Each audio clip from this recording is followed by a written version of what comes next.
హరే కృష్ణ. అందరికీ భాగవతం స్వాగతం. సో మనం నిన్న రెండో అధ్యాయంలో ప్రవేశించాము. కొంత భాగం మనం చెప్పుకున్నాము. సో మొదటి అధ్యాయంలో ఏదైతే ఇంకా కోరికలు ఉన్నటువంటి యోగి విశ్వరూపం మీద ధ్యానం చేయాలని చెప్పారు.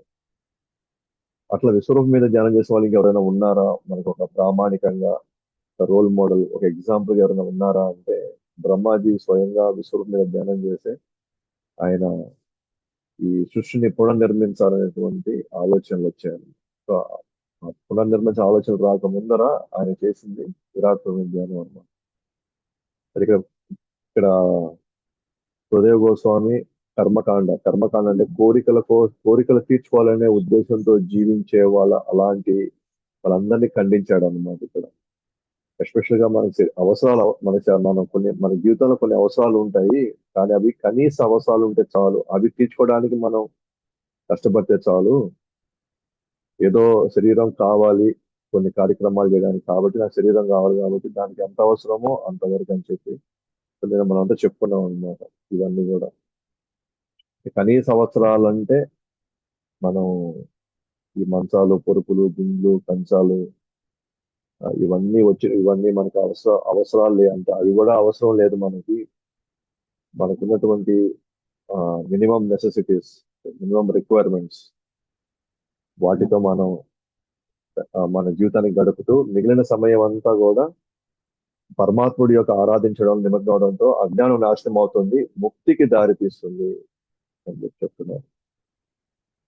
కాబట్టి లేకపోతే ఇప్పుడున్న కష్టాల మీద ఇంకా కష్టాలకి మళ్ళీ మనం కష్టపడితే అవి తీర్చుకోవాలని మళ్ళీ కర్మల కొత్త అకౌంట్ మళ్ళీ ఓపెన్ చేసి మళ్ళీ ఇక్కడికి రావాల్సిన పరిస్థితి వస్తుందంట.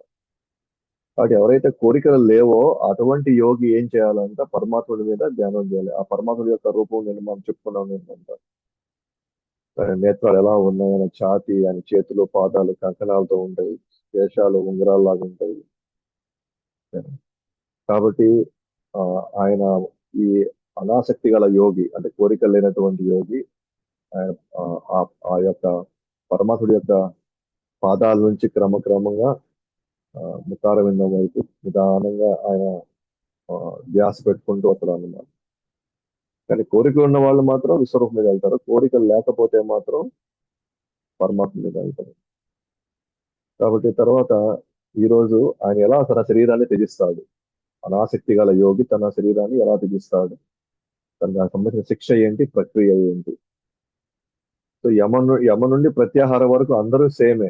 అంత ఇది ఆసక్తి గల యోగి అయినా సరే, అనాసక్తి గల యోగి అయినా సరే, రెండు సేమే. ఎప్పటి వరకు ప్రత్యాహార స్టేజ్ దాకా. ఆ తర్వాత ఇంకా కోరికలు మిగులుంటే ఆసక్తి గల యోగి అంటే కోరికలు ఉన్నవాడు ఈశ్వరు మీదకి వెళ్తాడు, కోరికలు లేనివాడు పరమాత్ముడికి వెళ్తాడు.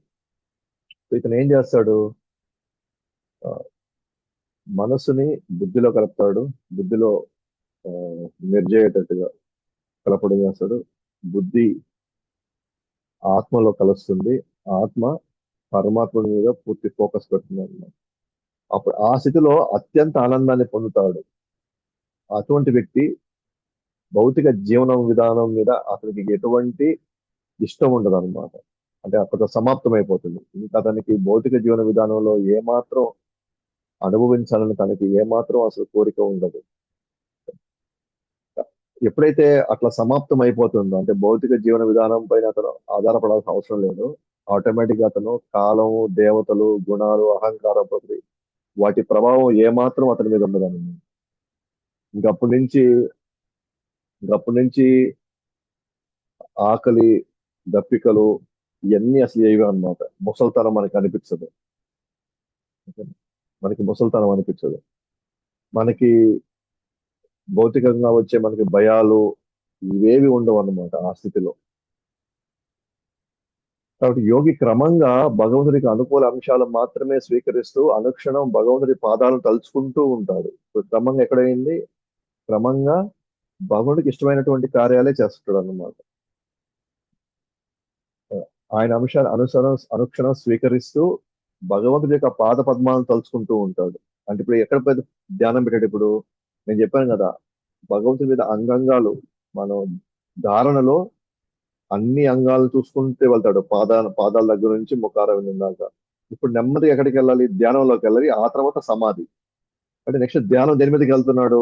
ఓన్లీ పద్మాల మీద, పాద పద్మాల మీదకి మాత్రమే వెళ్తున్నాడు అనమాట, తలుచుకుంటూ వెళ్తున్నాడు. అట్లా తలుచుకుంటూ వెళ్ళిన తర్వాత ఇప్పుడు ఒక యోగాన్ని అతను ఫాలో అవుతాడు అనమాట. దాన్ని ఏమంటారు అంటే షట్చక్ర యోగం అని. ఆ యొక్క ఆ ప్రక్రియను ఫాలో అవుతాడు ఇప్పుడు.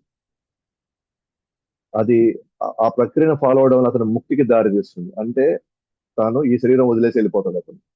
ఇది ఈ యొక్క ఈ షట్చక్ర యోగం అనే ప్రక్రియని ఆయన ప్రారంభించిన తర్వాత క్రమంగా తాను ఈ శరీరం వదిలేసి తాను ముక్తిని సాధిస్తాడు. అది ఎలాగా అంటే ఫస్ట్ ఇక్కడ ఈ ప్రాసెస్ ఉంది ఇక్కడ. ఇదని చెప్పాలంటే ఇవి మొత్తం 6 చక్రాలు అన్నమాట.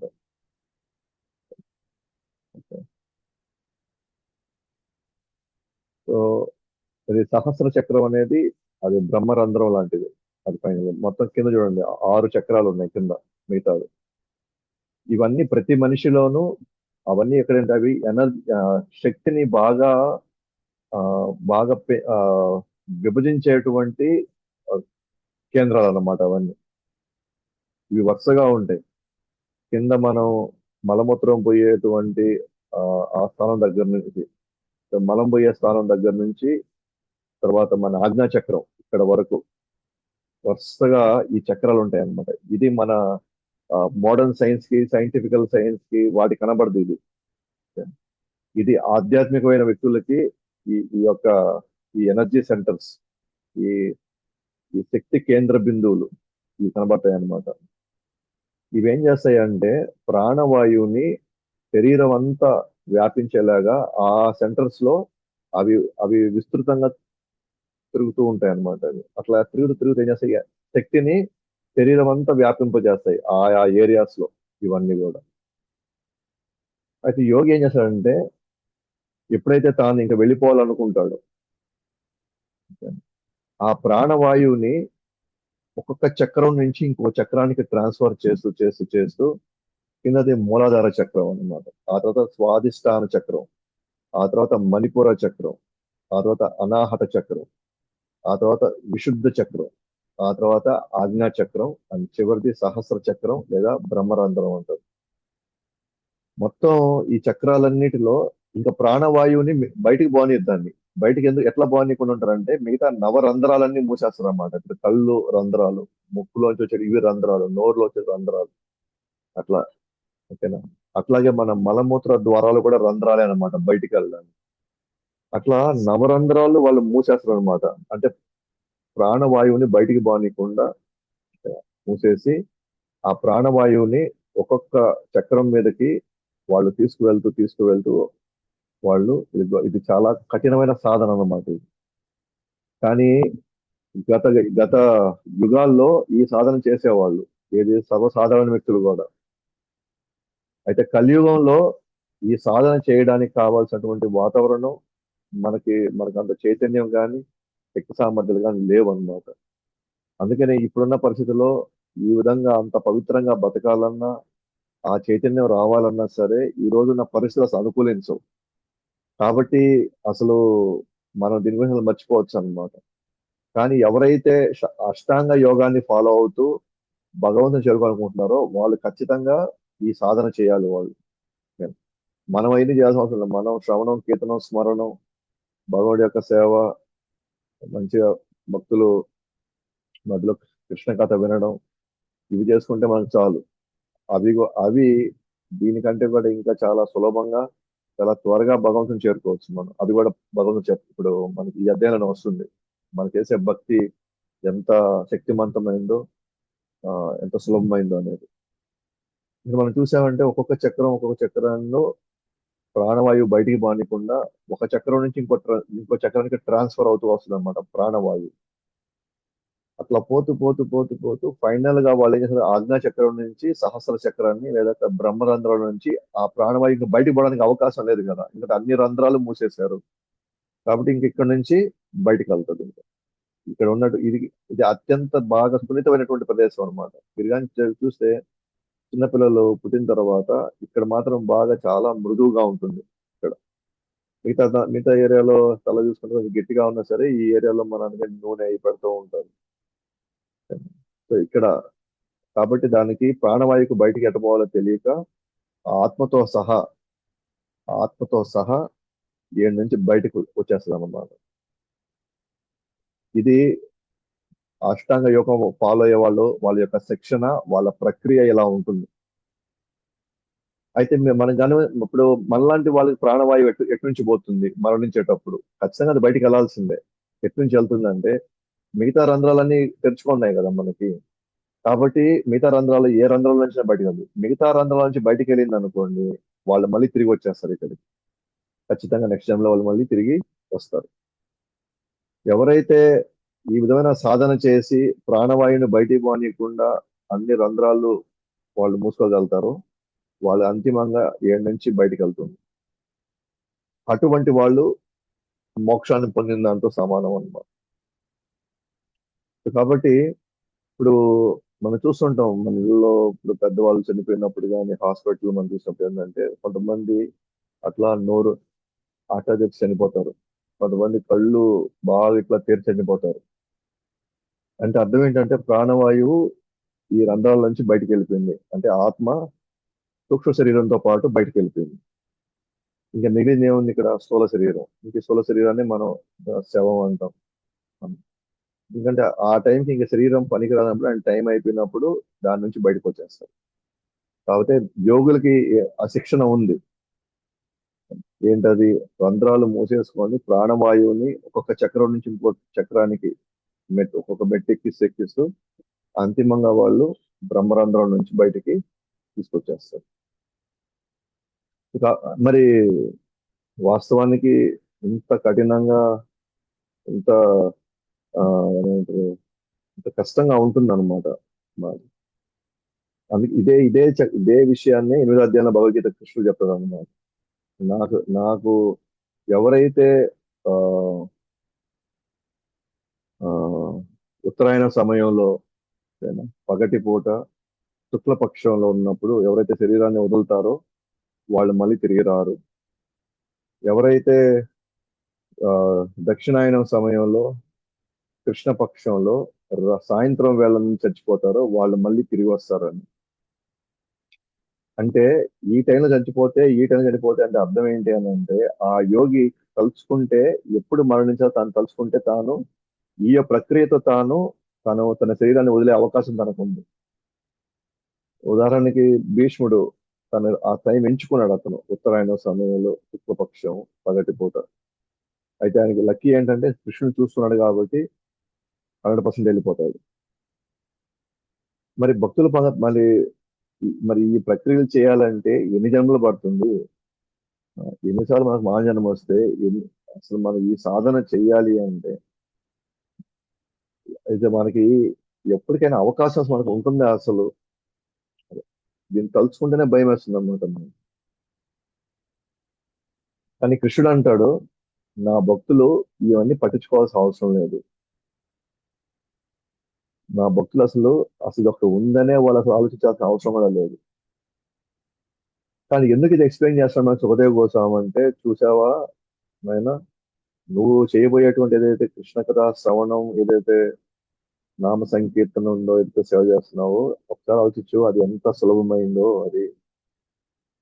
లేకపోతే ఒక్కొక్క తపస్సు, ఒక్కొక్క యోగి ఈ విధంగా ఇల్లు వదిలి వాకిళ్ళు వదిలి అన్నిటి మీద వైరాగ్యం విరక్తి చెంది తాను ఏకాంత స్థలంలోకి వెళ్ళి తను ఇటువంటి సాధన చేయాలంటే అసలు ఈ విధంగా మన పద్మాసనం వేసుకుని ఒకసారి ఆలోచించండి ఒకసారి. ఎందుకు సూర్య కోసం ఏంటంటే మనకు దొరికినటువంటి ఈ సాధన అయితే ఉంది చూసారా, అది ఎంత విలువైందో, మనం ఎంత సులభమైందో ఒకసారి గ్రహించి ఆ అవకాశాన్ని పోగొట్టుకోవద్దండి. ఇంకా మిగిలిన వాళ్ళు ఎవరైనా వచ్చి ఆ యోగా చేద్దాం, ఈ యోగా చేద్దాం, ఆ ధ్యానం ఆడ బాగుంటుందంట, లేకపోతే ఈ తపస్సు అంటే ఇదిగో ఈ మౌన వ్రతం అంట, ఆ వ్రతం అంట, వీటి తోలికే పోనీయకుండా మనకి చూపిస్తున్నాడు అనమాట. ఈ యోగులు ఈ విధంగా వెళ్తారు. ఇది ఈ జన్మలో సాధ్యమేనా? అసలు ఈ జన్మలు కాదు, 1000 జన్మలెత్తినా ఇది సాధ్యం కాదు. అటువంటి వాతావరణం కానీ అటువంటి పరిస్థితులు కానీ అంత సాధారణంగా దొరకవు. మనం 2 నిమిషాలు కూర్చుంటేనే మన వెనక ఆడుకోవాలనిపిస్తుంది మనకి. సో అందువల్ల మనకి హృదయ కోసం నేర్పిస్తూ చూపిస్తున్నాడు అనమాట, బాబు ఇంత కష్టం ఇదని. ఈ విధంగా అయిన తర్వాత అతను ఎప్పుడైతే ఇక్కడి నుంచి ఆ ఆత్మ వెళ్ళిపోతుందో ఆటోమేటిక్ గా అతను ముక్తి చెందుతాడు, మళ్ళీ అతను తిరిగి రాడు. అయితే మనం చెప్పున్నాం కదా, విరాట్ రూపంలో ఒకరు కొంతమంది దాని మీద ధ్యానం చేస్తున్నారు. ఎవరు? ఇంకా కోరికలో ఉన్నవాళ్ళు. విరాట్ రూపం మీద ధ్యానం చేసిన తర్వాత కూడా, విరాట్ రూపం మీద ధ్యానం చేసిన తర్వాత కూడా అప్పటికీ వాళ్ళకి ఇంకా కోరికలు కానీ ఇంకా అవ్వకపోతే వాళ్ళు ఏం చేస్తారు తర్వాత? వాళ్ళు కోరికలు లేని యోగి అయితే టక్కన తను పరమాత్మ మీద ధ్యానం పెడుతున్నాడు, షట్చక్ర యోగంతో తాను శరీరం నుంచి బయటికి వెళ్ళి ముక్తి పొందేస్తున్నాడు. అది చాలా త్వరగా జరిగిపోతా ఉంది. బట్ ఎవరైతే ఇంకా కోరికలతో ఉన్నాడు యోగి, మన లాస్ట్ క్లాస్ మనం చెప్పుకున్నట్టుగా విశ్వరూపం పెట్టిన తర్వాత, ధ్యానం పెట్టిన తర్వాత కూడా అతని కోరికలు ఇంకా తీరలేదంటే, అప్పుడు అతను ఏం చేస్తాడంటే తన స్థూల శరీరాన్ని ఆడ వదిలేస్తాడు. తన శరీరాన్ని ఆడ వదిలేసి తన సూక్ష్మ శరీరంతో బయటకు వచ్చేస్తాడు. ఆ శరీరం నుంచి బయటకు వచ్చి తాను బ్రహ్మలోకానికైనా వెళ్తాడు. ఏది ఈ ఇక్కడే, ఏది ఈ భౌతిక ప్రపంచంలోనే ఉంది కదా, బ్రహ్మలోకం ఉంది. లేదా అంతరిక్షంలోనే ప్రయాణం చేస్తాడు కావాలనుకుంటే. లేదా తాంత్రిక శక్తుల కోసం అనుభవించడానికైనా సరే ఉన్నత గ్రహాలకి ప్రయాణిస్తాడు అన్నమాట. ఉన్నత గ్రహాలకి అంటే విశ్వరూపం అయిన తర్వాత ఇంకా కోరికలు తీరలా, ఇంకా అనుభవించాలని ఉంది కాబట్టి తను ఏం చేస్తున్నాడు? ఆ కోరికలు తీర్చడానికి నాకు భూలోకం పనికిరాదు ఇంకా, నేను ఇంకా పై లోకాల్లో ఇంకా ఏముంది నేను చూడాలనుకుంటున్నాను, పై లోకాల్లో ఉండేటిని అనుభవించాలనుకుంటున్నాను అన్న భావనలో అతను అనేక లోకాలు ప్రయాణిస్తాడు అన్నమాట. ప్రయాణించి ప్రయాణించి తాను అక్కడ ఉన్నటువంటి విలాసాలు భోగాలు అనుభవిస్తూ ఆ క్రమంగా ఎప్పుడో తాను ముక్తికి దారి తీస్తుంది. అయితే ఎవరైతే ఈ యోగి ఉన్నాడో, ఎవరైతే ఈ విధంగా స్థూల శరీరాన్ని వదిలేసి, అంటే ఈ శరీరాన్ని వదిలేసి సూక్ష్మ శరీరంతో బయటకు వస్తాడు. అతను బ్రహ్మరంధ్రం నుంచి బయటికి రాల, నవరంధ్రాల్లో ఒక రంధ్రం నుంచి బయటకు వచ్చేసి తాను అక్కడ ఇంకా కోరికలు తీరలేదు కాబట్టి వేరే లోకాల్లో ఏమున్నాయి, స్వర్గలోకాల్లో ఏమున్నాయి అని తెలుసుకోవడానికి వెళ్తున్నాడు అన్నమాట. ఎస్, ఇట్లాంటి వాళ్ళు కూడా ఉన్నారు, ఉంటారు. కొంతమంది సిద్ధులు కావాలా, అది పోతే కొంచెం సిద్ధులు సంపాదించుకోవాలి, నేను శక్తులు సంపాదించుకోవాలా, తాంత్రిక శక్తులు సంపాదించుకోవాలని కూడా వెళ్తారు కొంతమంది. అయితే వీళ్ళ కోరికలు ఉన్నాయి కదా, వీళ్ళ కోరికలు ఉన్నాయి, మన సామాన్య వ్యక్తుల కోరికలు ఉన్నాయి. 2 రకాల కోరికలు ఉన్నాయి కదా. వీళ్ళు ఇంత ధ్యానం చేసిన తర్వాత కూడా కోరికలు ఉన్నాయి. కొంతమంది సాధారణంగా సామాన్య జీవితంలో కూడా కోరికలు ఉన్నాయి. అయితే సామాన్య వ్యక్తులకు ఎవరికైతే కష్టాలు అనుభవిస్తున్నారో, దుఃఖాలు అనుభవిస్తున్నారో, అది వాళ్ళ కర్మల వల్లే అనుభవిస్తున్నారు వాళ్ళు. కానీ ఏ యోగి అయితే ఇప్పుడు వేరే గ్రహాలకు వెళ్ళాలనుకున్నాడో అతని కర్మ ప్రకారం వెళ్ళట్లే, తన ఇష్ట ప్రకారంగా వెళ్తున్నాడు అన్నమాట. అంటే ఆ కోరికలు తీరే క్రమంలో అది కర్మ పనిచేస్తా ఉంది. కానీ ఈ యోగి కోరికలు తీర్చుకునే క్రమంలో కర్మ పనిచేయట్లే అక్కడ. తన ఇష్టం మేరకు వెళ్తున్నాడు. అంటే ఆ స్వతంత్రం తనకి వచ్చిందనమాట. ఎందుకు? తను చేసిన సాధనకి, విశ్వరూపం మీద తను చేసిన ధ్యానానికి కావాల్సినటువంటి కొన్ని శక్తులు అతనికి వచ్చాయి. ఆ శక్తులను ఆయన ఏం చేస్తున్నాడు? ఈ విధంగా ఉపయోగించుకుంటున్నాడు. అంటే తనకి కర్మల వల్ల తాను పోలేకపోతున్నాడు, పోవట్లే. తన యొక్క సాధన, తన యొక్క కష్టం మేరకు తాను వెళ్తున్నాడు. కాబట్టి అలాంటి విద్య, తప, యోగ, జ్ఞానం నిండిన యోగి తన కర్మ కారణంగా గ్రహాల ప్రయాణం జరగడం లేదు. కర్ముల వలె, అంటే సాధారణ వ్యక్తుల్లాగా ఆయనకి ఏదో కర్మ కారణంగా గ్రహాల ప్రయాణం జరగడం లే. అది కూడా భగవంతుడికి అనుగ్రహం ఉంది అక్కడ కూడా. ఆయన వేరే గ్రహాలకు వెళ్ళాలనుకుంటున్నాడు, వేరే గ్రహాల్లోకి పోయి తను నివసిస్తున్నాడు. తాను భౌతిక శరీరం వదిలి సూక్ష్మ శరీరంతో వెళ్తున్నాడంటే ఖచ్చితంగా భగవంతుడికి అనుగ్రహం ఉంది కాబట్టి వెళ్తున్నాడు. అది అది ఆయన కర్మ బట్టి ఆయన వెళ్ళట్లేదు. ఎందుకనంటే ఆ వ్యక్తి ఈ సాధారణ వ్యక్తుల కోరికలు ఏదైతే కోరుకుంటారో దానికంటే ఇది బెటర్. ఎందుకంటే ఇతను నమ్ముతున్నాడు ఇంకొక జీవితం ఒకటి ఉంది, ఇంకొక జన్మ ఒకటి ఉంది, ఇంకొన్ని లోకాలు ఉన్నాయి, అక్కడ మనం వెళ్ళగలము అని ఆ భావంతో భగవంతుడి ఇచ్చిన విశ్వరూపం మీద ధ్యానం చేసుకొని కొన్ని కఠినమైనటువంటి కొన్ని నియమాలు పాటించి అతను ఆ స్థితికి వెళ్తున్నాడు. ఆ స్థితిలో ఆ కోరికలు తీర్చుకుంటున్నాడు. సో ఈ యోగి కోరికలు తీర్చుకోవడానికి ఈ సాధారణ వ్యక్తుల కోరికలు తీర్చుకోవడానికి చాలా తేడా ఉందన్నమాట. ఓకే. సాధారణ వ్యక్తుల కోరికలు తీర్చుకోవడంతా కూడా తన కర్మలు బేస్ చేసుకొని చేసుకుంటున్నాడు. కానీ ఈ వ్యక్తి ఎవరైతే వివిధ గ్రహాలకు వెళ్తున్నాడో ఇతను భగవంతుడికి అనుగ్రహం మీద వెళ్తున్నాడు ఇతను. కాబట్టి ఎటువంటి లోకాలకు వెళ్తాడు అతను అని అంటే అతను మొదట వైశ్వానర లోకానికి వెళ్తాడు, తర్వాత శిశుమర లోకానికి, తర్వాత మహర్ లోకం, తర్వాత బ్రహ్మలోకం. ఓకేనా? మనం చూసాం కదా ఇక్కడ. ఇదో ఈ లోకాలు అన్నమాట. ఆయన శరీరం నుంచి బయటకు వచ్చి భూమి నుంచి ఇక్కడ మధ్యలో భూలోకం ఉంది, భూలోకంలో నుంచి వివిధ లోకాలకి పైకి వెళ్తున్నాడు అనమాట. ఒక్కొక్క లోకంలో వెళ్ళి అక్కడ ఉండే వైభవం అంటారా, లేకపోతే అక్కడ ఉన్న ఐశ్వర్యం అంటారా, అక్కడ ఉన్న ప్రకృతిని అంటారా, తాను కొద్ది కొద్దిగా ఆహ్వానం, ఎందుకంటే ఇంకా కోరిక ఉంది కాబట్టి, అనుభవించాలని కోరిక ఉంది కాబట్టి ఈ వ్యక్తి వివిధ లోకాలకు వెళ్ళి అల్టిమేట్ గా లాస్ట్ సత్యలోకాన్ని చేరుకుంటాడు. సత్యలోకం అంటే బ్రహ్మలోకం. అంటే ఒక్కొక్క లోకంలో వెళ్తూ తాను అంతిమంగా బ్రహ్మలోకానికి చేరుకుంటున్నాడు అన్నమాట. అట్లా బ్రహ్మలోకం చేరుకున్న తర్వాత ఆ తర్వాత నేను చెప్పాను కదా మొదట, ఒక బ్రహ్మాండం ఉంటుంది. బ్రహ్మాండం ఉపరితలంలో 7 పొరలు ఉంటాయి అన్నమాట. 7 పొరలు. ఆ 7 పొరలు ఏంటి అంటే పంచభూతాలు. తర్వాత మనసు, బుద్ధి, అహంకారం. సో 7 పొరల్ని ఆ సూక్ష్మ శరీరం వచ్చి 7 పొరల్లో ఐక్యమైపోతాయి. 7 పొరలు ఐక్యమైన తర్వాత ఆ తర్వాత ఈ యొక్క బ్రహ్మాండాన్ని వదులుతాడు అనమాట. ఆత్మ బయటకు వస్తుంది, బ్రహ్మాండం నుంచి బయటకు వస్తుంది. ఒక్కొక్క ఇప్పుడు ఎట్లయితే గుడ్డు చుట్టూ ఒక పెంకు ఉంటుందో అట్లాగే ఇది కూడా అండం, ఇది కూడా ఒక గుడ్డే. ఇది కూడా మనం చూసే ఒక గుడ్డు షేప్ లో ఉంది. దానిపైన కూడా పెంకు ఉంది. కాకపోతే ఇక్కడ ఈ పెంకు ఇక్కడ ఏడు పొరల్లో ఉంటాయి అన్నమాట. 7 పొరల్లో పెంకులు ఉంటాయి. అంటే 7 పెంకులు ఉంటాయి అనుకోండి ఊరికనే ఉరామరికి, అంటే 7 పొరలు ఉంటాయి అన్నమాట. ఆ 7 పొరలు ఏంటి అని అంటే పంచభూతాలు. పంచభూతాలు ఆకాశం, నీరు, నిప్పు, గాలి. అది కాకుండా తర్వాత 3 ఏది మనసు, బుద్ధి, అహంకారం.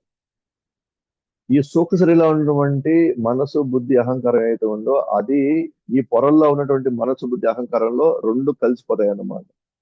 సో కలిసిపోయిన తర్వాత సూక్ష్మ శరీరం ఇక్కడితో వదిలేస్తాము. ఆ తర్వాత స్వచ్ఛమైనటువంటి ఆత్మ ఈ బ్రహ్మాండం వదిలి బయటికి వెళ్ళిపోయి అంతిమంగా ముక్తిని సాధిస్తుంది అది.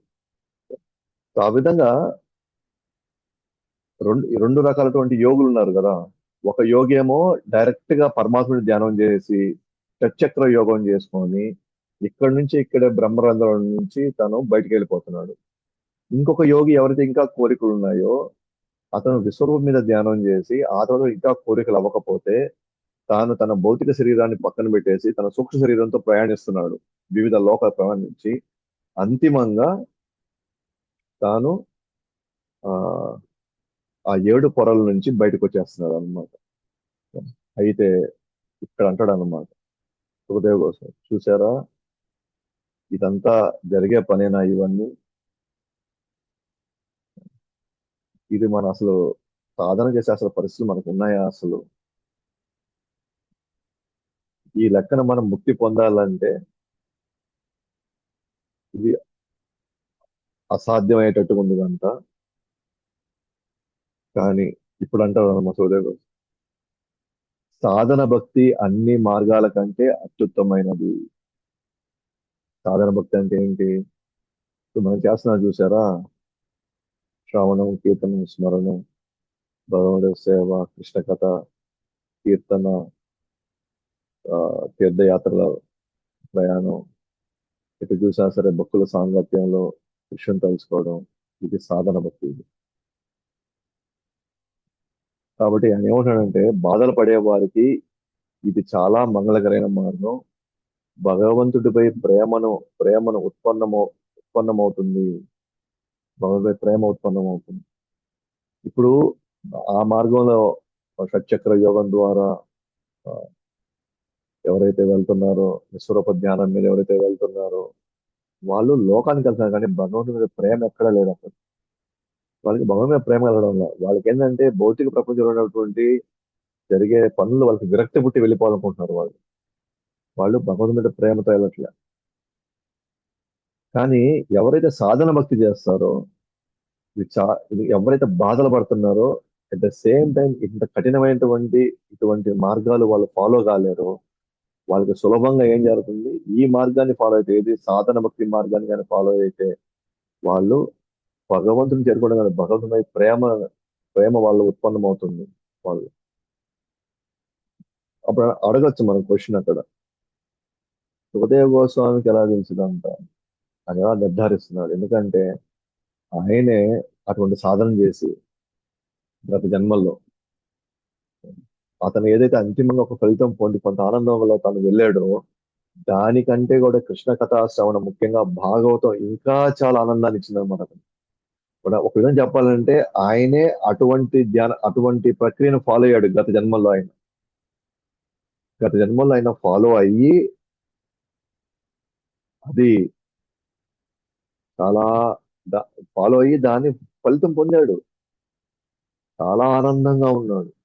అంటే భౌతిక ప్రపంచంలో ఎవరైతే వీళ్ళు పడే ఆనందం కంటే కొన్ని వేల కోట్ల రెట్ల ఆనందం ఉన్నది. కానీ తాను కృష్ణ కథ వినిన తర్వాత, వాళ్ళ తండ్రి దగ్గర భాగవతం వినిన తర్వాత మాత్రం అతను ఏదైతే ఇంతకు ముందు మార్గం తను పొందిన ఆనందం ఏదైతే ఉందో, అది కేవలం ఒక చిన్న నీటి బొట్టు లాంటి, నీటి బొట్టు అంత ఆనందం దొరికింది అతనికి.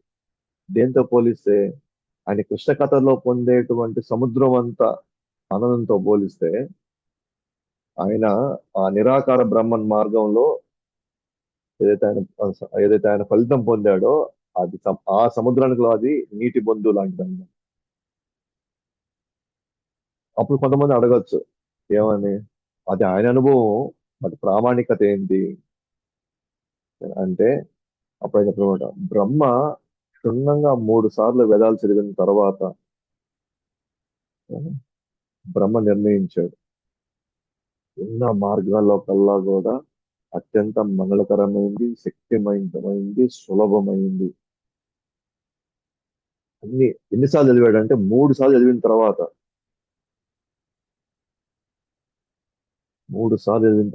4 తల్ల బ్రహ్మ, ఒళ్ళంతా తెలుగుతో తయారు చేయబడినటువంటి ఆ బ్రహ్మ 3 సార్లు తిరిగేస్తే గానీ ఆయనకు అర్థం కాల. ఎస్పెషల్ గా 2 విషయాలు అర్థం కాల. ఏంటదనంటే 3 సార్లు చదివితే గానీ ఆయనకు అర్థం కాలేదంట కృష్ణుడు దేవాదేవుడు అని. అలాగే 3 సార్లు చదివితే గానీ అర్థం కాలేదన్నమాట. ఓకే, భక్తి మాత్రమే ఆయన్ని ఆకర్షిస్తుంది, మిగతా మార్గాలంటే ఊరికే టైం పాస్ అంతా మిగతావన్నీ.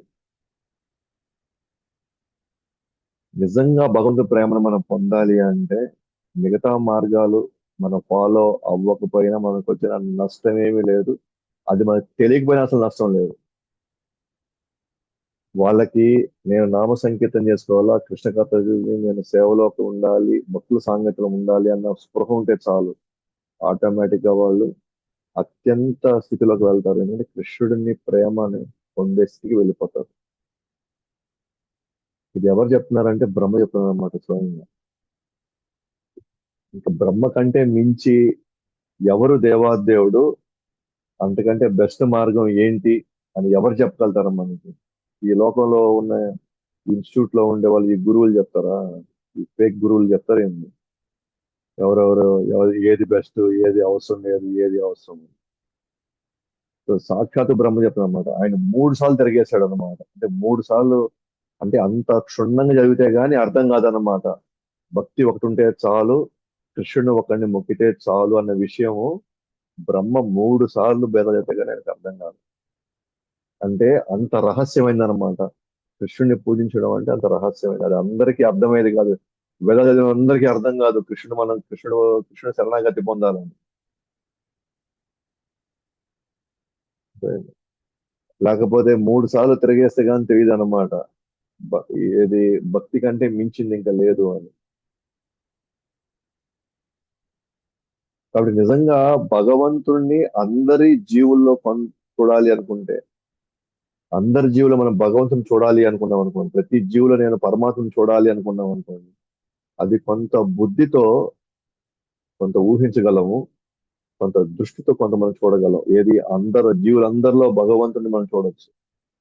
అది మనం చెప్పుకున్నాం కదా, ప్రతి ఒక్కరు మనం భగవంతుని చూడాలంటే మన కళ్ళు ట్రైన్ కావాలి. అంటే మన హృదయంలో కామ క్రోధ మోహ మదమాత్సర్యాలు కడగబడినప్పుడు కొంచెం బుద్ధితో మనం ఊహించగలం, నిర్ధారించగలం. కొంత ఖచ్చితంగా మనకు సాక్షాత్కారం అవుతాం మనం. అప్పుడు మనం చూడగలుగుతాం అన్నమాట. కావున భక్తిని సాధన చేసేవారు భగవంతుడు అన్ని కాలాల్లో పరిస్థితుల్లో శ్రవణం కీర్తన స్మరణం చేయడం ముఖ్యమైనది. కావున ఈ సాధన భక్తిని ఎవరైతే చేయాలనుకుంటున్నారో వాళ్ళు భగవంతుడిని అన్ని కాలాల్లో, అన్ని పరిస్థితుల్లో శ్రవణం కీర్తనం స్మరణం చేయడం ముఖ్యం. ఫస్ట్ మనం అడిగాడు కదా, ఫస్ట్ లో జీవితకాలం ఏం చేయాలి అని. జీవితకాలం ఏం చేయాలి అని అంటే ఈ విధంగా సాధన భక్తిని, భగవంతుడిని అన్ని కాలాల్లో, అన్ని పరిస్థితుల్లో శ్రవణం కీర్తనం స్మరణం చేయడం అతి ముఖ్యమైనది. అంతేగాని ఈ అష్టాంగ యోగంలో, ఈ షట్చక్ర యోగంలో, విశ్వరూపం మీద ధ్యానాలు, ఇవన్నీ ఈ రోజున కలియుగంలో మనము అస్సలు కనీసం సాహసం కూడా చేయలేదు దాని గురించి. ఇంకా సాహసం చేసినా కూడా వేస్ట్ అయిపోద్ది అన్నమాట. మనకు దొరకదు అది. కాబట్టి ఈ సాధన భక్తి యొక్క రెండు ప్రయోజనాలు ఉన్నాయన్నమాట. ఎవరైతే ఈ సాధన భక్తి చేస్తారో శ్రవణం కీర్తన స్మరణం, కృష్ణ కథ, కృష్ణుడి కీర్తన, సేవ, భక్తుల సాంగత్యం, భక్తుల సేవ, విగ్రహారాధన, ఇవన్నీ హారతులన్నీ, ఇవన్నీ కూడా ఎట్లా అంటే మనం బ్రహ్మచారులు అవసరం లేదు, సన్యాసులు అవసరం లేదు, బ్రాహ్మణులు అవసరం లేదు. మనం మన కుటుంబ సభ్యులతో ఉంటూ మన పనులు వ్యాపారాలు అన్ని చేసుకుంటూ కూడా మన ఇది పొందొచ్చు. కానీ మీరు ధ్యానం చేయాలన్నా ఇంకొక రకమైన మార్గంలో మనం వివిధ రకాలైనటువంటి ఆ, ఏమంటే ప్రక్రియలు మనం చేయాలన్నా సరే మన కుటుంబం పనులు చేసుకుంటూ అవి చేయలేము. అది కానీ వాళ్ళు అంటారు అన్నమాట, ఏం లేదు మీరు అన్ని పనులు చేసుకుంటూ కూడా మీరు ధ్యానం చేయొచ్చు అంటే వాళ్ళు అబద్ధాలు చెప్తున్నారు అన్నమాట. మీరు కుటుంబ పనులు చేసుకుంటూ కూడా మీరు ధ్యానం చేయొచ్చు, మీరు ఈ ప్రక్రియ చేయొచ్చు అంటే అసలు సంసారంలో ఉండే వాళ్ళకి ఈ యొక్క ప్రక్రియ అసలు పనికిరాదు. ఈ ప్రక్రియ చేయాలంటే ఖచ్చితంగా అతను బ్రహ్మచారి కానీ సన్యాసి అయి ఉండాలి. అటువంటి వాళ్ళు ఇది అసలు అటువంటి వాళ్ళు మాత్రమే చేయగలుగుతారు. అట్లీస్ట్ గృహస్థ జీవితంలో ఉన్నంత వరకు అసలు మనం దాన్ని టచ్ కూడా చేయలేము మనం. అంటే ఈ రోజు మన చైతన్య మహాప్రభు ద్వారా, ప్రభుపాదుల వారి ద్వారా మనం కుటుంబాలను వదులుకోకుండా, మనం ఏ చేసుకోకుండా మనం చేయగలుగుతున్నాం. మనం చేసేది కూడా ప్రతిదీ కూడా ముందు ముందు మనకి కర్మ నుంచి బయటపడడానికి మనకు అవకాశం వస్తుంది. అయితే భగవంతుడు వ్యాపారం చేసుకోమన్నాడు కాబట్టి, కుటుంబం చేసుకున్నాడు కాబట్టి అని చెప్పేసి 90 సంవత్సరాల దాకా 100 సంవత్సరాలు ఇదే చేసుకుంటా ఉండద్దండి. ఓకేనా? మన టైం ఎంత వరకు ఉంది, ఎంతవరకు మనం చేయాలి అంటే పిల్లల పెళ్ళిళ్ళు అయినాయి, వాళ్ళు కొంత ముందుకు కొనసాగించారన్నప్పుడు వెంట నెమ్మదిగా మన బాధ్యతలు వాళ్ళకి అప్పచెప్పడం ప్రారంభించాలి. మన బాధ్యత వాళ్ళకి అప్పచెప్పి స్లోగా మనం ఆ వ్యవహారాల్లో అక్కడ వాళ్ళు తీసుకునే నిర్ణయాల్లో మనం తల పెట్టబడలేదు, చెయ్యి పెట్టబడలేదు. అక్కడ మనం ఎటువంటి సలహాలు సూచనలు ఏమి ఇవ్వాల్సిన అవసరం లేదు. ఇంకా వీలైతే వాళ్ళ పాపం వాళ్ళ కుటుంబ పరిస్థితుల్లో వాళ్ళు పిల్లలు వాళ్ళు కష్టపడతా ఉంటే వాళ్ళకి మీరు కృష్ణుని ఎలా గుర్తుపెట్టుకోవాలో అది కావాలంటే అది నేర్పించండి. వాళ్ళు కృష్ణుని ఎలా తలుచుకోగలగాలో అది నేర్పించండి వాళ్ళకి. ఆ విధంగా మీరు ఉపయోగపడండి వాళ్ళకి. అంతేగాని దీని ఆస్తులు డబ్బులు ఎట్ట చేసుకోవాలా, లేదా ఇంకెన్ని వ్యాపారాలు చేసుకోవాలా, ఇంకెటువంటి వ్యాపారం అని చేయొచ్చు, ఆ సలహాలు మనం ఇవ్వాల్సిన అవసరం లేదు. ఇంకా మనం ఇవ్వాల్సి వస్తే ఏం చేయాలా, వాటన్నిటి మధ్యలో కూడా నువ్వు కృష్ణుని ఎట్లా గుర్తుపెట్టుకోవాలైనా అదిగో ఈ విధంగా భగవంతుడు నువ్వు తలుచుకో, ఆరాధించుకో, భగవంతుడు నీకు తోడు ఉంటాడు, నీకు అందుంటాడు, ఇబ్బంది లేదు, మేము ఉన్నా లేకపోయినా కృష్ణుడు మిమ్మల్ని చూసుకుంటాడని అటువంటి ధైర్యాన్ని ఇవ్వాలి. అటువంటి విషయాల్లో కావాలంటే మనం వాళ్ళకి అండగా తోడుగా ఉండొచ్చు. అలా కాకుండా వాళ్ళు వచ్చి మాకు అవసరం ఏదో ఉందంటే మనం అది కూడా చెప్పాల్సిన అవసరం మనకు లేదు. ఎందుకంటే మనం వాళ్ళ ఈ జన్మ వరకే వాళ్ళు మనకి కొడుకు పిల్లల, భర్త, భార్య, లేకపోతే బంధువుల, స్నేహితులు అనేది వాళ్ళు తీసుకునే పరిస్థితిలో ఉంటే హ్యాపీగా మనం చెప్పొచ్చు. తీసుకునే పరిస్థితి లేకపోతే మనకి ఇంకా చాలా టైం మిగులుతుంది మనకి కృష్ణుడి మీద ఇంకా పూర్తిగా ధ్యాస పెట్టడానికి.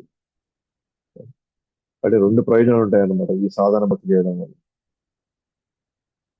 శ్రీకృష్ణుడి యొక్క శ్రీకృష్ణుడి అమృత వాణిని ఎవరైతే కర్ణముల ద్వారా తాగుతారో, కృష్ణ కథని మన నోట్లో తాగలేం కదా. జ్యూస్ అట్లాంటివి అయితే నోట్లో తాగుతాం, పలహారం అయితే నోట్లో తింటాం. కానీ కృష్ణ కథ దేంతో దేంతో తాగుతాం మనం అంటే చెవుల ద్వారా తాగుతాం. అందుకనే పిబంతి ఏ భాగవత ఆత్మనశ్యతాం కథామృతం శ్రవణ పుటేషు సంభృతాం పునంతి తే విషయ విదూషితాశయం భజంతి తచ్చరణ సరోరుహంతికం. పిబంతి ఏ భగవత ఆత్మనశ్యతాం, ఎవరైతే తాగుతారనుకుంటున్నారో ఏది కథామృతాన్ని, శ్రవణ పుటేషు సంభృతాం, కృష్ణ కథ చెవుల ద్వారా తాగుతాం మనం. ఎవరైతే ఆ విధంగా తాగుతారో వాళ్ళు భౌతిక ఇంద్రియ తృప్తిని త్యజిస్తారు. పునంతితే విషయ విదూషితాశయం, ఈ ఇంద్రియార్థాల మీద ఏదో భౌతిక ఆకర్షణ ఉన్నాయి చూసారా, వాటి మీద మనకి విరక్తి చేస్తుంది. దాని వల్ల వచ్చే తృప్తిని మనం వదిలేస్తాం. అది చీప్ అన్నమాట. అటువంటి తృప్తి అంటే భౌతిక విషయాల మీద వచ్చేటువంటి ఆనందం ఏదైతే ఉందో అది చీప్ అన్నమాట. అది దాన్ని వదిలేయగలుగుతాము. రెండు, భగవుడి యొక్క పాద పద్మాలని మనం పొందగలుగుతాం. భజంతి తచ్చరణ సరోరుహం. సో భగవుడి యొక్క పాద పద్మాల్ని మనకు దొరుకుతాయి అన్నమాట. కృష్ణ కథ వింటూ వింటూ వింటూ ఉంటే రెండు పనులు జరుగుతాయి. ఒకటి, భౌతిక విషయాల పట్ల భౌతికమైనటువంటి ఆకర్షణలు మనకి ఇంకేమాత్రం అవి మనం డిస్టర్బ్ చేయవు ఇంకా. అంటే అవి మనం ఇంకెప్పటికీ మాయలో పెట్టలేవు మనం. రెండు, భగవుడి యొక్క పాద పద్మాలని అంటే భగవుడి యొక్క దర్శనం మనకు జరుగుతుంది జస్ట్ కృష్ణ కథ వల్ల. అంటే ఆ కృష్ణ కథ వినడం అనేది మన సాధన భక్తిలో ఒక అంగం అన్నమాట. ఒక స్టేజ్ లేదా ఒక విధానం అది. జస్ట్ కృష్ణ కథ వింటూ వింటూ వింటూ వింటూ వింటూ వింటూ మనకి భౌతిక జీవితం పట్ల విరక్తి వస్తుంది. ఆ తర్వాత రెండు, కృష్ణుడి యొక్క దర్శనం భాగ్యం మనకి, కృష్ణుడి యొక్క సేవా భాగ్యం మనకి దొరుకుతుంది మనకి. ఓకేనా. సో కాబట్టి మనం కానీ ఆలోచిస్తే కనుక సాధన భక్తి చాలా చాలా సులభమైంది, చాలా శక్తివంతమైంది. అది ఈజీగా మనం మనం పాటించగలిగింది. ఇది కూడా కష్టం అని మన సేవను పక్కన పెట్టి, మన జపాన్ పక్కన పెట్టి, మన కథ వినడం పక్కన పెట్టామనుకో, ఇంకెంతకంటే భగవంతుడు ఇంకా దిగజారలేదని. అంటే మనల్ని బయటికి లాగడానికి భగవంతుడు ఇంతకంటే ఇంకా సులభమైనటువంటి ఇంకా మనకి దొరికే అవకాశం లేదు. అది కూడా చైతన్య మహాప్రభు దయ వల్ల ఈ టైంలో మనం పుట్టాం కాబట్టి ఇది దొరికింది. లేకపోతే ఈ మంత్రం మనం ఉచ్చరించాలన్నా సరే మనకు కొన్ని స్టాండర్డ్స్ ఫాలో కావాలి. కాబట్టి ఆ విధంగా మనం కానీ గమనిస్తే కనుక ఈ రెండో ఈ రెండో అధ్యాయంలో మనం క్లియర్ గా మనం ఆ కోరికలు లేనటువంటి యోగి షట్చక్ర యోగంతో తన ముక్తిని పొందుతాడు. ఎవరైతే విశ్వరూపం మీద ధ్యానం చేసిన తర్వాత ఇంకా కోరికలు ఉంటే ఆ యోగి ఏం చేశాడు, తను ఇంకా అనుభవించాలని ఒక్కొక్క లోకానికి వెళ్తూ వెళ్తూ వెళ్తూ చివరికి సత్యలోకానికి వెళ్ళి అక్కడి నుంచి ఆయన ఏడు పొరల్లో తాను తన సూక్ష్మ శరీరాన్ని కలిపేసి ఆ విధంగా అతను ముక్తిని పొందుతాడు. కానీ సూర్య కోసం అంటున్నాడు వాటన్నిటికంటే కూడా సాధన భక్తి అత్యున్నతమైనది అని చెప్తూ, ఇది నేను చెప్పేది కాదు, బ్రహ్మ 3 సార్లు దాని వేదాలు చదివిన తర్వాత దీన్ని నిర్ధారించాడు. కాబట్టి ఇది నిర్ధారించాడు కాబట్టి అన్ని కాలాల్లో అన్ని పరిస్థితుల్లో శ్రవణం కీర్తనం మరణం చేయాలా అని చెప్తూ 2 లాభాలు మనకు వస్తాయి. భౌతిక ప్రపంచం మీద విరక్తి, 2 కృష్ణుడి యొక్క పాదదర్శనం దొరికింది. ఇది మన 2వ అధ్యాయం. ఆ తర్వాత ఆ ఎప్పుడైతే మనం 3వ అధ్యాయంలోకి వస్తామో, సో 3వ అధ్యాయంలోకి వచ్చినప్పుడు మనం ఇప్పుడు ఆ ఈ ఏదైతే ఇప్పుడు సాధన భక్తి మార్గం గురించి చెప్పారు కదా, ఎట్లా అత్యున్నతమైంది అని, సో దాని గురించి, దాని యొక్క విశిష్టత గురించి, ఇంకా ఆ సాధన భక్తి చేసే వాళ్ళకి ఎలాంటి విలువ వస్తుంది, అంటే వాళ్ళ పొందబోయే ప్రయోజనం ఏ స్థాయిలో ఉంటుంది, సాధన భక్తి చేసే వాళ్ళకి లాభం వస్తే అది ఏ స్థాయిలో లాభం ఉంటుంది అని, దాని గురించి, అంటే సాధన భక్తి అంటే మనం ఫాలో అయ్యే భక్తి మార్గంలో ఇంకొంచెం దానికి గొప్పతనం చెప్తారు అనమాట. సుపీరియారిటీ అంటే ఏ విధంగా వివిధ మార్గాల కంటే ఈ భక్తి యోగం అయితే ఉందో, ఎస్పెషల్ గా ఆ శుద్ధ భక్తి మనం ఎలా పొందుతాము, పొందిన వాడికి ఎలాంటి ప్రయోజనం ఉంది, ఆ విషయాల్ని 3వ అధ్యాయం చూస్తాం. మనం ఒకవేళ చెప్పాలంటే ఇది సులభమైంది, చాలా ఆనందకరమైందని మనకి 2వ అధ్యాయం, మనకి 9వ అధ్యాయం భగవద్గీత చెప్పాడు కృష్ణుడు. రాజవిద్య రాజగుహ్యం పవిత్రం ఇదం ఉత్తమం ప్రత్యక్షవగమం ధర్మ్యం సుసుఖం కర్తుమవ్యయం. ఈ విద్య రాజుల కల్లా, అన్ని విద్యల కల్లా రాజు వంటిది. ప్రత్యక్షంగా వాళ్ళకి భగవంతుడు దర్శనం ఇస్తుంది. ఇది సుసుఖం, ఇది చాలా సులభంగా ఆనందంగా చేయగలిగింది. ప్లస్ అత్యంత ధర్మం అంటే భగవంతుడిని నిరంతరంగా కలుసుకునేదే అసైన ధర్మం. ప్రత్యక్ష భగవ ధర్మం సుసుఖం కర్తుమవ్యయం. కాబట్టి 9వ అధ్యాయాన్ని బేస్ చేసుకొని మనం మాట్లాడుకుంటే, సో మనకి వివరణ భాగవతంలో వస్తుంది అనమాట. మనకి ఇది స్వయంగా బ్రహ్మ 3 సార్లు వేద చదివిన తర్వాత మనకు చెప్పడం అనమాట. అంటే అందరిలాగా ఏదో తూచాయిగా ఏదో ఊహల్లో ఆ, ఇది బెస్ట్ అని మనం చెప్పడం లేదు. ఏది మనం ఫాలో అయ్యేది బ్రహ్మ స్వయంగా చెప్తున్నాను అనమాట. ఆయన 2 విషయాలు చెప్పాడు. 3 సార్లు వేదాలు చదివితే కానీ ఆయనకు అర్థం కాల కృష్ణుడు దేవాదేవుడు అని. అలాగే 3 సార్లు క్షుణ్ణంగా చదివితే కానీ అర్థం కాల ఆయనకి భక్తి శ్రేష్టమైంది అని అన్ని మార్గాల కంటే. అందుకే 6వ అధ్యాయం 47వ శ్లోకంలో కృష్ణుడు అంటాడు, అందరి యోగుల్లో కంటే కూడా నిత్యం నన్నే తలుచుకుంటూ నా మీద ధ్యానిస్తూ నన్నే పూజిస్తూ నాకే తన జీవితాన్ని అంకితం చేసేవాడే అత్యంత ఆ, గొప్ప యోగి అని చెప్పి 6వ అధ్యాయంలో 47వ శ్లోకంలో కృష్ణుడు చెప్పాడు. అసలు అది కృష్ణుడు చెప్పాడు, ఇక్కడ మనకి వివరణ వస్తా ఉందన్నమాట ఇక్కడ. కాబట్టి మన దాన్ని అర్థం చేసుకుంటే కనుక భగవద్గీత మనకి ఇన్ఫర్మేషన్ ఇస్తామంటే భాగవతం మనకి సాక్ష్యాలు వస్తున్నాయి అన్నమాట. లేదా రెండోది, ఆ ఆ భక్తిని ఎవరైతే ఫాలో అవుతున్నారో, ఆ భక్తిని ఆ మార్గాన్ని ఎవరైతే అనుసరిస్తున్నారో వాళ్ళకి అంతిమంగా ఎవరు దొరికారు, వాళ్ళకి అంతిమంగా కృష్ణుడు దొరికాడు. ఇవన్నీ మనకి సాక్ష్యాలు అన్నమాట ఇవన్నీ. ఓకే.